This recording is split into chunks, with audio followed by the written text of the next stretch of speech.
Hello everyone and welcome to Vlinko's channel.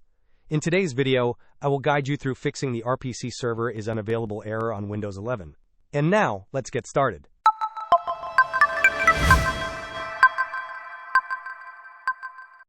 The Remote Procedure Call, or RPC, is a fundamental Windows service that allows programs to communicate with each other across networks.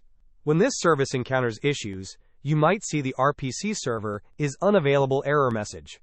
To resolve this, we will focus on ensuring the correct RPC services are running and configured properly.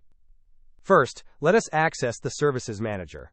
In your Windows search bar, type Services and then select the Services application from the results.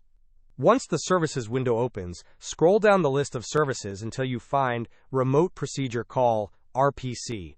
Right-click on this service and select Properties. In the Properties window, ensure that the startup type is set to automatic and that the service status is running. If it is not running, click the Start button. Next, we need to check a related service. Continue scrolling down the services list to find another entry for Remote Procedure Call RPC. Again, right-click on this second instance and select Properties.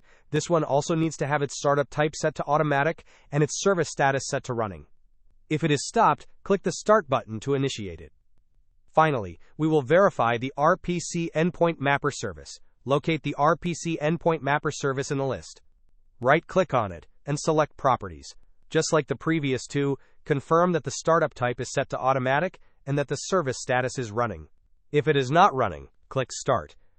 Hope this was helpful. Don't forget to like and subscribe if you enjoyed.